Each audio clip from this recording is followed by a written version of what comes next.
నమస్తే అందరికీ, welcome back to our channel princess Hayanshi. ఈరోజు వచ్చేసి వీడియోలో మన ఆరోగ్యానికి ఎంతో మేలు చేసే పాలకూరతో ఫ్రై అండి. ఈ పాలకూర ఫ్రై తక్కువ ఇంగ్రీడియంట్స్తో ఎక్కువ టేస్టీగా ఎలా చేసుకోవాలి, ఏమేమి తీసుకోవాలనేది ఇప్పుడు చూద్దాము. నేనైతే పాలకూర ఫ్రై కోసం 3 కట్టలు తీసుకొని మంచిగా చక్కగా క్లీన్ చేసుకొని కట్ చేసి పెట్టుకున్నానండి.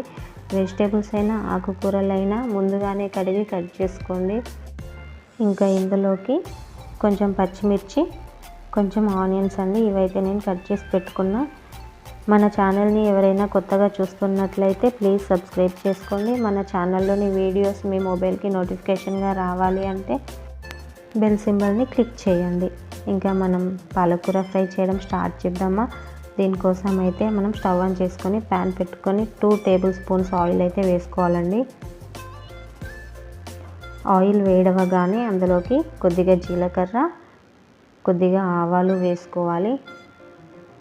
ఇంకా ఇందులోకి మనం కట్ చేసి పెట్టుకున్న ఆనియన్స్, పచ్చిమిర్చి ఉన్నాయి కదా, ఇవైతే ఇందులో వేసుకొని మంచిగా ఫ్రై చేసుకోవాలి. మరీ ఎక్కువగా కలర్ రాకుండా కొంచెం ఫ్రై అయితే సరిపోతుంది.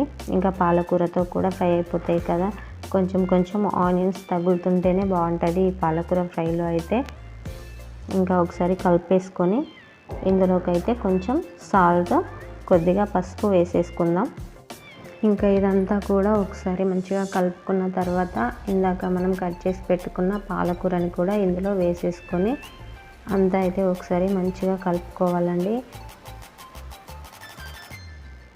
ఇందులో మనం సాల్ట్, పసుపు, పచ్చిమిర్చి, ఆనియన్స్ ఇవన్నీ ఉన్నాయి కదా, ఇదంతా కూడా పాలకూరతో కలిసిపోయేలాగా అంతా అయితే ఒకసారి మంచిగా కలుపుకొని ఇంకా మూత అయితే పెట్టేసుకోవాలి. ఒక 5 మినిట్స్ వరకు మూత అయితే తీయకూడదండి.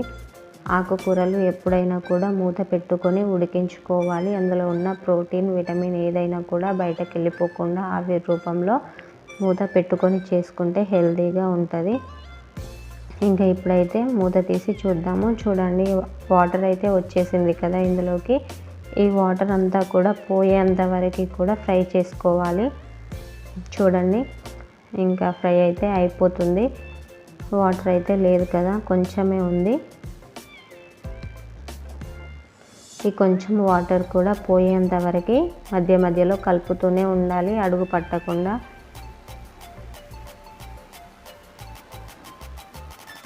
లాస్ట్ వరకు వచ్చేసరికి అయితే కొంచెం ఎక్కువసేపు కలుపుతూ ఉండాలి.